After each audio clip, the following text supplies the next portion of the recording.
Friends, এই শীতে আপনার হাত পা কামড়ায়, তীব্র ব্যথা অনুভূত হয় এবং আপনার মানসিকভাবে চাপ অনুভূত হয়। মন প্রফুল্ল থাকে না, অস্থির লাগে, হাত পায়ের তীব্র ব্যথা যখন কমতেই চায় না, তখন আপনি কিন্তু মুঠে মুঠে ওষুধ সেবন করছেন বা বিভিন্ন পন্থা অবলম্বন করছেন, অথচ জানতেই পারছেন না যে শীতের দিনে আপনার দেহে একটি বিশেষ ভিটামিনের ঘাটতি হচ্ছে, যেটি কিনা 50 বছরের ঊর্ধ্বে অনেক বেশি পরিমাণে এই লক্ষণটি দেখা যায়। হাত পায়ে তীব্র কামড়ানো, ব্যথা, যন্ত্রণা, উঠতে বসতে অনেক অসুবিধা হওয়ার মতো সমস্যা। এই স্বাস্থ্য ঝুঁকি বা এই সমস্যাটির প্রধান সমস্যাটি হচ্ছে দেহে প্রচুর পরিমাণ ভিটামিন ডি এর ঘাটতি হওয়া, এবং এটিকে আপনি সমাধান করার জন্য যতগুলো উপায় খুঁজবেন, শীতের দিনে সহজেই আপনি যে উপকারটি লুফে নিতে পারেন এবং যেভাবে আপনি অতি সহজেই এই ভিটামিনের ঘাটতি পূরণ করতে পারেন একদম বিনামূল্যে, সেই উপায়টি বলে দেব। কোনো টাকা খরচ হবে না, একদম সহজ পন্থায়। তাই বন্ধুরা, আজকের গুরুত্বপূর্ণ আলোচনাটা কতটা গুরুত্বপূর্ণ বুঝতেই পারছেন। এমন একটি আলোচনা আপনাদের সামনে তুলে ধরবো যেটি ডাক্তারগণও বলার সুযোগ পান না। বন্ধুরা, আজকের গুরুত্বপূর্ণ আলোচনাটা না কেটে সম্পূর্ণরূপে দেখবেন। যারা সময়ের স্বাস্থ্যকথা চ্যানেলটি সাবস্ক্রাইব করেননি, তারা অবশ্যই চ্যানেলটি সাবস্ক্রাইব করে পাশে থাকা বেল আইকনে ক্লিক করে নিয়মিত আপডেট নেবেন। চলুন গুরুত্বপূর্ণ আলোচনাতে চলে যাওয়া যাক। শীতের দিন, তীব্র শীত, আমাদের দেহে তীব্র থেকে তীব্র ব্যথা অনুভূত হতে পারে।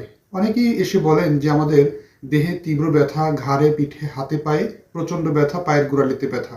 আপনি জানেন কি, দেহে প্রচণ্ড পরিমাণ ব্যথা হতে পারে ভিটামিন ডি এর বিশেষ ঘাটতির কারণে, যেটি সাধারণ একটি সমস্যা এবং কমন একটা ব্যাপার শীতের দিনে। কেন শীতের দিনে আমাদের দেহে প্রচণ্ড ব্যথা হতে পারে? কারণ শীতের দিনে আমাদের দেহে সূর্যালোকের আলো পৌঁছায় না, এবং এতে আমাদের দেহ ঢাকা থাকার কারণে কিংবা সূর্য রেগুলার না ওঠার কারণে আমাদের দেহে কিন্তু এর সমস্যাটা বেড়ে যেতে পারে। দেহে সূর্যালোক না পৌঁছানোর কারণে সূর্যের আলো সরাসরি আমাদের দেহের স্কিনের উপর পড়ে এটির উপরের যে স্কিনের লেয়ার আছে, এখানে কোলেস্টেরল যে জমা হওয়া অংশকে কনভার্ট করে আমাদের দেহে ভিটামিন ডি এর চাহিদা মেটায়। যারা সূর্যের আলোতে পৌঁছায় না বা অফিসে লম্বা সময় ডিউটি করে, বা সূর্যের আলো যাদের মুখে, হাতে, পায়ে, ঘাড়ে বা বিশেষ সব জায়গাতে স্কিনে লাগানো সম্ভব হয় না, তাদের দেহে ভিটামিন ডি এর ব্যাপক পরিমাণ ঘাটতি লক্ষ্য করা যায়। সেই ক্ষেত্রে আপনি যদি শীতের দিনে মিষ্টি মিষ্টি সূর্যের আলো, বিশেষ করে সকাল 9:30 থেকে 11:30 এর ভিতরে, এই বিশেষ সময়ে আপনি যদি 20 থেকে 30 মিনিট সময় একটু সূর্যালোকে আপনার মুখের উপরের কাপড় কিংবা আপনার দেহে হাত পা এবং মুখ অবয়ব, এই অংশগুলো বিশেষভাবে যদি সূর্যালোকে অবস্থান করাতে পারেন বা সূর্যের আলো লাগাতে পারেন, আপনার দেহে ভিটামিন ডি তৈরি হয়, যেটি আপনার দেহের হাড় মজবুত করতে, দেহকে সুরক্ষা দিতে, হাত পায়ের ব্যথা সমস্যা কাটিয়ে দিতে খুবই দ্রুত ভালো ফলাফল এনে দেয়। আর এটি আপনার চিকিৎসকও বলার সুযোগ পান না বা সুযোগ হয়ে ওঠে না বা বলেন না। আর এটি আপনার জন্য বিনামূল্যে একটি সুচিকিৎসা।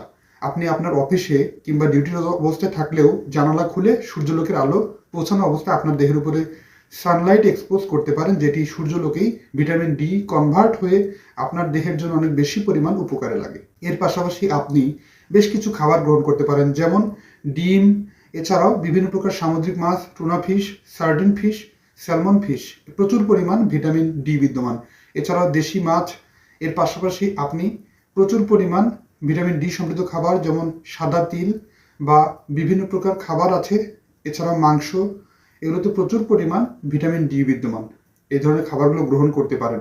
এর পাশাপাশি আপনি সূর্যালোকে অবস্থান করুন এবং ভিটামিন ডি এর চাহিদা মিটলেই কিন্তু আপনার হাতে পায়ের এ ধরনের ব্যথা কাটিয়ে দিব্যি সুস্থ থাকতে পারেন। ধন্যবাদ বন্ধুরা। আজকের আয়োজন এবং আজকের ভিটামিন ডি সম্পর্কে ভিডিওতে আরও কোনো কিছু জানা থাকলে অবশ্যই কমেন্ট করে জানাবেন। অনুষ্ঠানটি যদি ভালো লাগে, লাইক, কমেন্ট, শেয়ার এবং সাবস্ক্রাইব করতে ভুলবেন না। আল্লাহ হাফেজ।